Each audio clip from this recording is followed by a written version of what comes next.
Hey guys! So I'm standing in Thailand but looking at Laos, which we will be going to tomorrow by longboat. We're going to be traveling for 2 days on the river. So come along with us and check out Laos. We arrived at our 10 a.m. after passing through the border.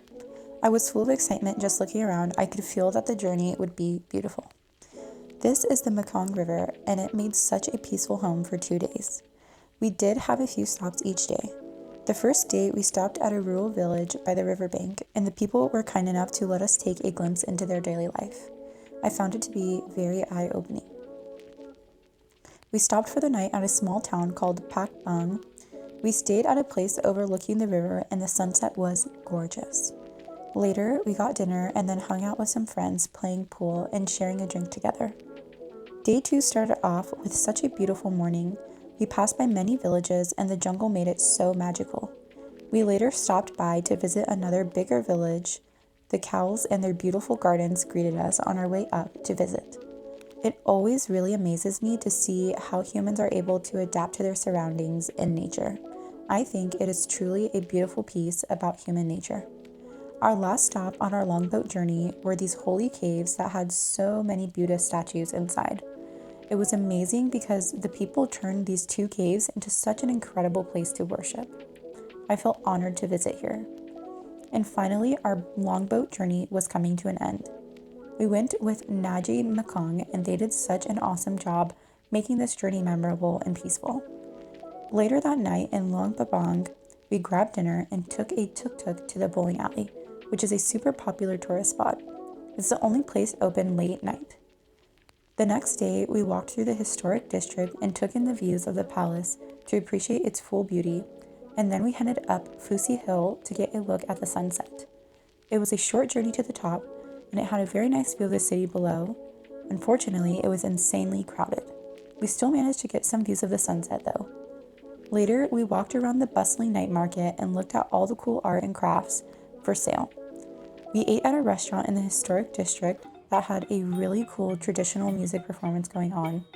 I tried some buffalo with fried eggs, and I really liked all the flavors. I thought it was delicious.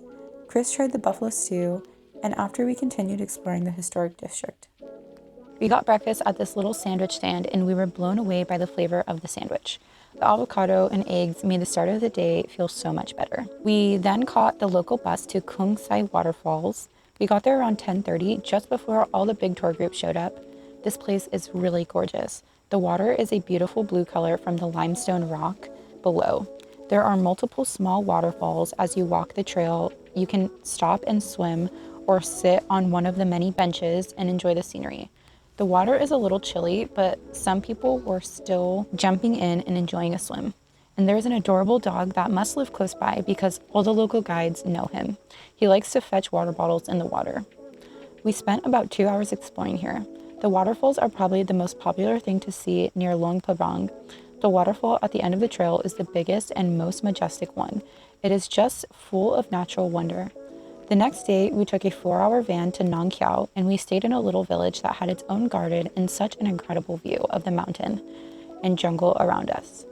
I was absolutely in love. We went into the small town center to get some cash and have some dinner. The feel of the town is so cozy and homey. I had some really delicious laksa soup for dinner. Unfortunately for us, we went to Nong Khiao during 2 very rainy days, so we spent a lot of time relaxing and enjoying nature instead of hiking, which is what most people come here to do. But I loved our little cabin on the river we checked into the next day, and we did do a small hike up to a nearby cave, and that was pretty enjoyable. A few days later, we made it to Van Vieng. We took a fast train from Luang Prabang, and the town was a little chaotic. It felt more touristic than the other towns we had been to, and things were a little bit more expensive here as well. It is really known for its sports activities, and there's so much to do. One day, we went out with some really amazing friends we made and rented a buggy. We drove it through the small villages and enjoyed the beautiful sunny day. We stopped at different lagoons. This one was our favorite. It's lagoon number 3. We spent a lot of time swimming and exploring here. I really enjoyed riding around in our buggy. One morning, we woke up before the sun to do some sunrise paramotoring. We got there to the airfield so early It was incredibly beautiful watching the literal sun rays pop up over the mountain. And then it was time for takeoff. It was exhilarating and otherworldly. Everyone always says they love the paramotor, and for good reason. I was smiling the whole time, and I watched the sky change colors. For me, that was my favorite part. I really felt blessed for this experience.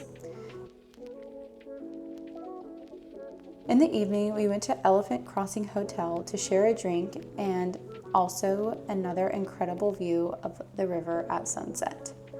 The next day, we took the China-Lao Railway again to get to Luang Prabang, where we will catch our next flight to Vietnam. I wanted to show you guys how nice and clean this train is and how simple it was to get on, and the ride is just so relaxing and beautiful. That's all for this video, guys. Thank you so much for watching. We will see you very soon. Bye!